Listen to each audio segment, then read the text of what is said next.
found yourself with a bunch of unwatched online courses that you have bought over the years just gathering dust. Or maybe you have a ginormous stack of books in the corner on subjects you want to learn more about, but haven't gotten around to reading them just yet. If so, it's time for you to put those books and courses to work on your personal growth. Hey everyone, welcome to Runs on Espresso, where we combine creativity and planning to turn your to-do list into the done list. In today's video, we're going to learn how to turn those books and courses into personal growth and valuable knowledge. But first, why is knowledge, personal growth, all of that stuff important? It's about learning a new skill and empowering yourself. I don't want to say that it makes you a better person, because we're all good people and we may not be trying to be better, we just want to learn more. I hope that makes sense. What areas do you want to improve in your life? So why is personal growth important? We may want to learn new skills, we may want to empower ourselves, and there may be areas of our life that we just want to get better at or know more about. Once you've kind of figured out which areas you want to improve on, for example, myself, I always am looking to improve my photography. I want to get back into art. Pretty much I want to know everything. So I'm always looking and buying new courses and books to improve some skill set. Once you've figured out which areas of your life you want to improve or get better at or learn more about, you're going to set some goals. Now, most people would tell you, oh, do a SMART goal. And that's all fine and dandy. I get it. I understand why it's important. But for me, those have never worked. One of the letters always feels like, I don't know how this applies to a goal. And this is not a goals video. I'm assuming you already have some goals set for the year, and you're just looking at how you can maybe incorporate some courses or videos or books into that goal. So you've got your goals and you know where you want to improve. The first thing we want to do is go through all of those courses and those books and whatever else you have that you want to work through and make a list. Just write them all down, notate whether it's a course, a book. You could also indicate whether it's online or something you've downloaded, whatever. However you want to make your list, just get it all on paper so you know what you have to work on. The important thing is getting it down on paper so you can see everything that you have. I would also then take a look at that list and maybe star or highlight courses or books that you might have already started but haven't finished, just to kind of give you that little extra push that maybe this is something I want to work on, or maybe that means I don't want to deal with that anymore, and you set those aside. Your next step then is to take that list and your goals and see if there's any overlap. Are there any courses here that are going to help me with my goals here?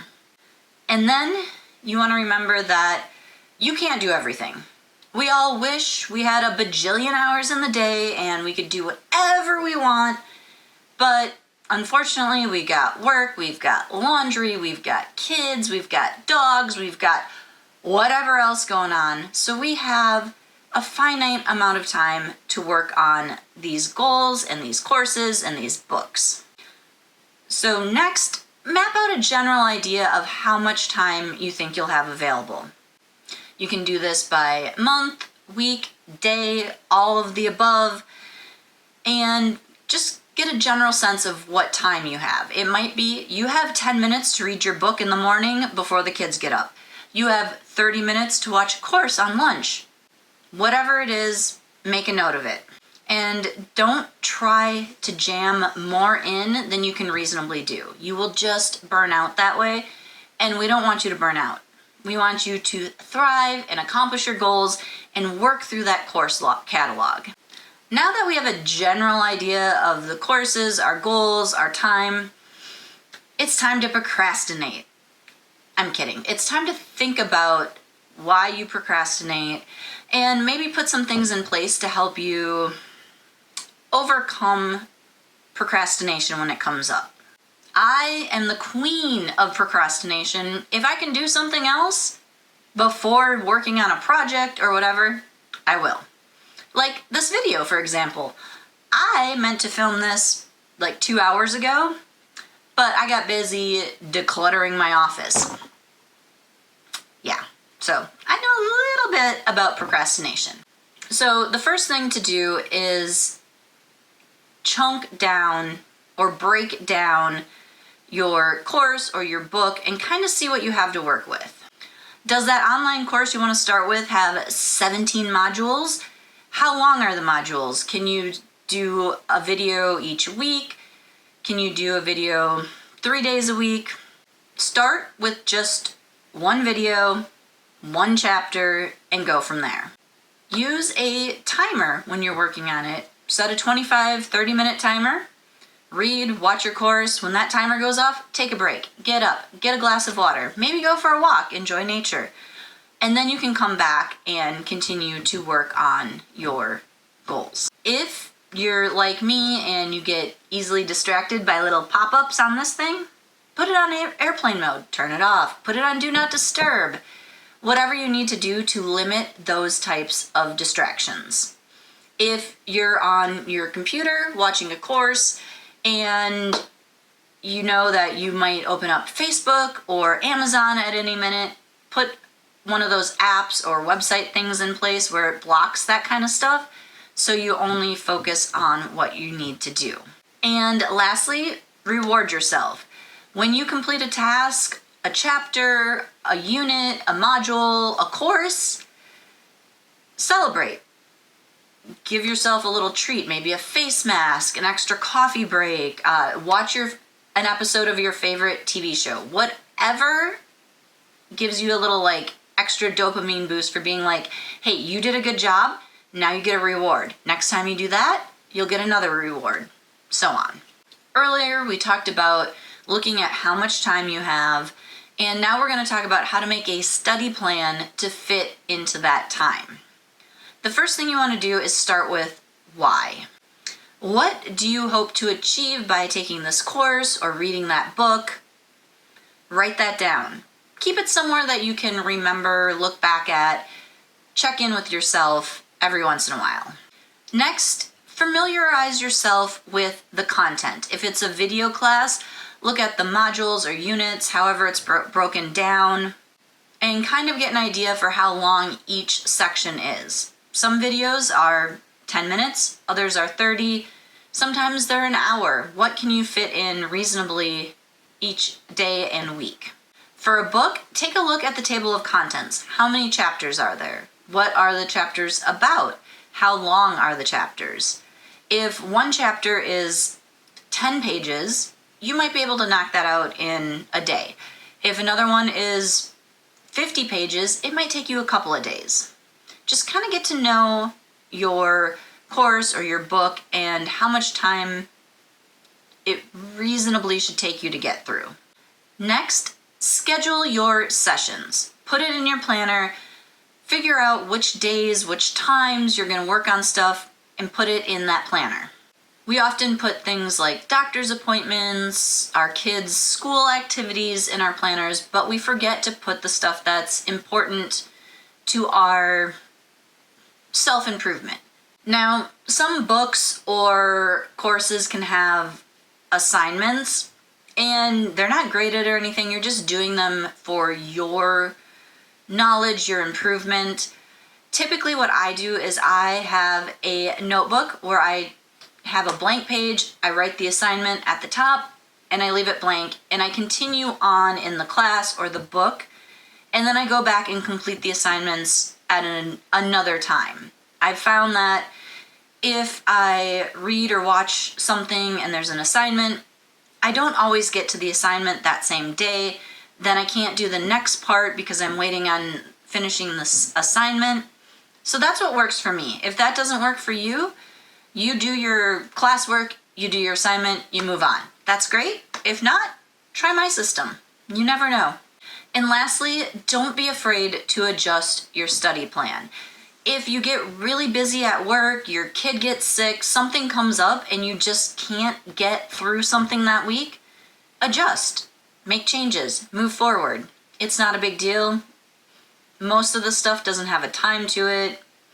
It's your own schedule, so just take a deep breath, move forward. One thing I think a lot of us might be guilty of is passive learning. We put a video on or maybe an audiobook and we start cleaning the kitchen, or we log on to our Facebook or our emails and start going through that, and we're not giving the class, the book, whatever, our full attention.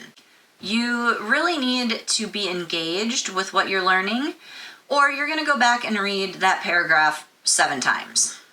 Here's a couple of ways to keep yourself engaged while watching or reading or listening to your course. Obviously, take notes, highlight key points, and summarize what you've learned after each video or chapter. This will help you remember things and identify areas that you either want to learn more about or look into further. Don't be afraid to pause while you're watching a video or reading and really think about if you're understanding the material. And lastly, look for additional material resources to help you understand everything. If there was something that you were questioning, that you're taking notes, do a quick Google search and see if anything will help you connect that point to your learning. And the very last thing we want to do is track our progress. By tracking our progress, it will help us be motivated to keep going and finish that course or finish that book. And as I mentioned earlier, you're going to reward yourself and celebrate all those little milestones as you hit them. And you won't know that you've hit them unless you're tracking your progress. You could start a notebook or journal to track your progress. Start out with your goals, what you hope to achieve by this course. Keep track of how you're doing, like when you finish each section or chapter. And then at the end, you can reflect on what you've learned or how things are going. If you need to make any adjustments, you have them all right there in your notebook. You could use a spreadsheet to track your progress. Maybe put in each of the courses or the chapters and then mark them off as you go through. And I'm sure there's an app out there somewhere for tracking progress. I don't know what they are, but I'm sure they exist because there's an app or a website for everything. No matter how you are tracking it, I would suggest doing a monthly reflection just to kind of look at what's working, what's not working, and any adjustments that you need going forward. All right, my fellow learners, you are all set to get started on crushing those courses. Leave your favorite tips and tricks on how to get through courses and books in the comments. I would love to hear what you think. And remember, every to-do list needs a caffeine boost, so grab a cup of coffee and get to learning.